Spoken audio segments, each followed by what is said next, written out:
Can I get a number 11 large size with Diet Coke? And also, can I get a kid's cheeseburger meal with a Sprite?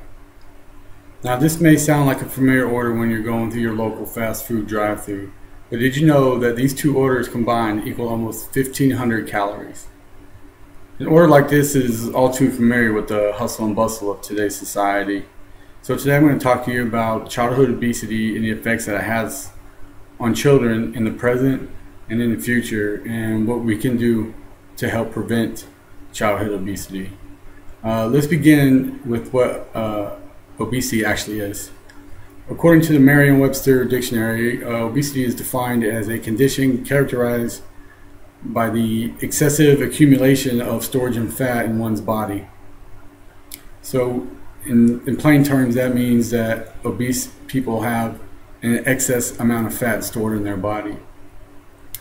And according to the American Academy of Children and Adolescent Psychiatry website, aacap.org, in an article titled Obesity in Children and Teen, it states, children are not considered obese until the weight is at least 10% higher than what is recommended for their height and their body type, which translates into if a child is supposed to weigh 100 pounds for their particular height and their particular age group and body type, and they are over 110 pounds, they can be considered obese.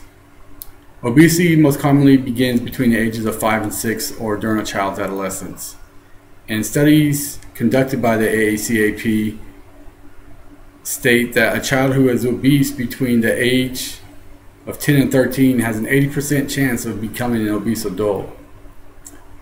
Now that we have some sort of a understanding of what obesity actually is, let's take a look at what risk and complications are associated with childhood obesity. As anything, there are both short-term and long-term effects to childhood obesity. And according to the CDC, the Center for Disease Control, in an article titled Adolescence and School Health, these are just a few of the immediate effects that a child may face if they are considered obese. Obese youth are more likely to have risk factors such as cardiovascular disease, factors for cardiovascular disease such as high cholesterol or high blood pressure.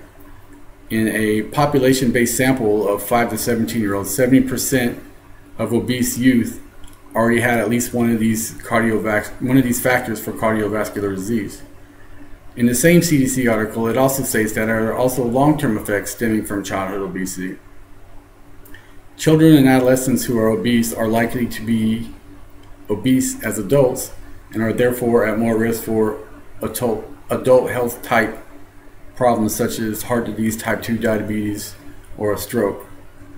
One study also showed that children who became obese as early as the age of 2 were more likely to be obese as adults. Now that we have a little understanding of some of the short and long-term effects of childhood and adolescent obesity, I want to talk about what we can do as adults and parents to help prevent this disease. So children are going to mimic what adults do. So we need to do the following to help promote a healthy living style for children who are at risk for childhood obesity. If you're going through a fast food drive-thru on a regular basis, your child is going to want to do the same thing as you do. They mimic adults. They want to be like their mom, their dad, their uncle, their brother, their sister. So if you make a healthy meal for breakfast, lunch, and or dinner, then it's the same as what your child's going to eat on a regular basis and will not feel or suffer from the effects of childhood obesity unless every meal you're deep frying chicken and deep frying hash browns and fried food this, fried food that. There's no vegetables, no good starches, things of that nature. Also, another thing that can help with childhood obesity is regular physical activity.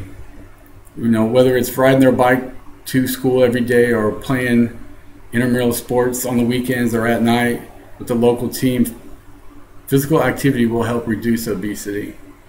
If you have pets, you and your child can take the dogs for a walk every day after school, or even go to the park and let them run around for an hour or so would be considered some physical activity.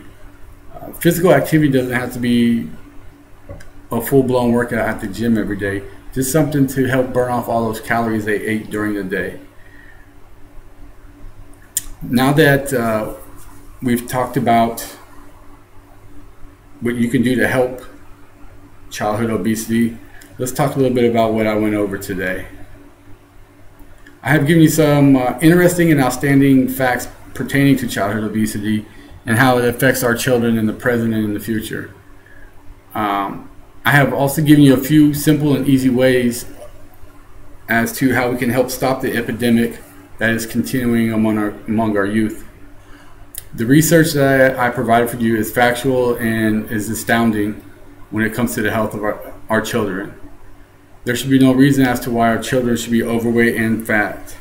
We as parents and adults should be role models for our children and lead them down to a path of a healthy living style. And I know I said parents a lot in this speech, but it's not just parents, because there's some people who are not parents. But if you have nieces, nephews, or even if you volunteer at a local school or do volunteer time in your community, you can also help these kids with physical activity by going to your local Boys and Girls Club or going to the youth center on base.